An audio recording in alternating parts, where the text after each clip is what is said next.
I think it's in human nature to ask questions. Why are we here? What is in the universe? I didn't grow up thinking I was going to be an astronomer. There was no moment when I was 5 and I looked up at the moon and thought, oh yes, I want to learn about this. It was just a gradual discovery.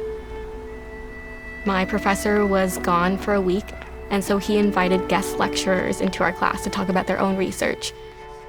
And that's when Andrew Vanderberg gave a talk. At the end of my talk, I asked if anyone would be interested in working on this project with us, and Anne was the one who responded to me with an email. I had no idea that machine learning had been used to find planets before that.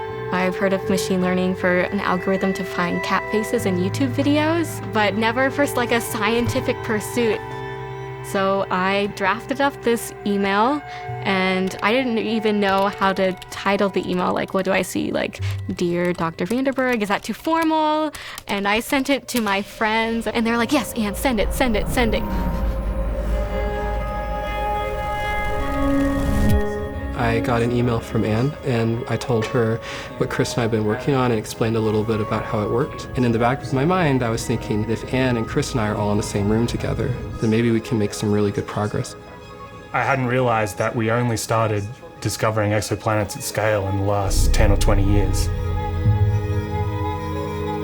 The Kepler telescope, which launched in 2009, stared at a patch of the sky containing 200,000 stars. And it observed those stars continuously for years at a time. Kepler very precisely measures how bright a bunch of different stars are, and it takes these brightness measurements and it searches for dips. And if you could see these dips happening repeatedly, there might be a planet orbiting that star. There's way too much data for human astronomers to go through, and that's where we need machine learning to come in and actually search automatically. But that's before the failure happened. Kepler was equipped with 4 spinning disks, and these reaction wheels kept Kepler steady. When 2 of these reaction wheels failed, Kepler now wobbled back and forth. So the images were shaking around. You could see the star moving from pixel to pixel. The algorithm that Chris made can't work very well on that new set of data.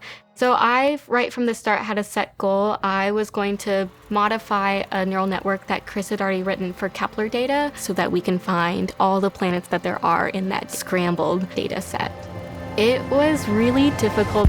I spent, 40 hours a week working on my laptop. I watched so many YouTube videos on what is a neural network?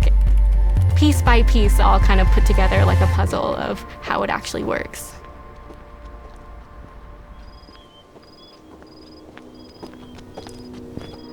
Andrew had an observing run at McDonald Observatory in West Texas, and he asked me if I wanted to go along, which is the most crazy feeling. I'm so blessed, so fortunate to have the best job in the world.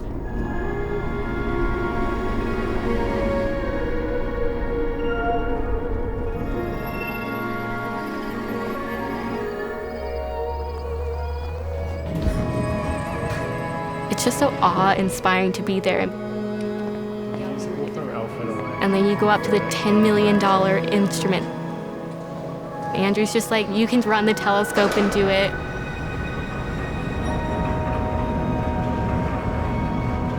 We worked on code all night. We ran into several issues that were hard and difficult to put out. For whatever reason, it wasn't learning at all. I was scared that, maybe it was all broken. I was almost in tears. I was so frustrated. What if it's broken our entire week and we can't get any data? But then I was like, well, I'm going to have planets by this Friday. They're going to be mine. Once he was finally learning something, we put it onto new data. And I sent him a list of targets. Do you think these are real?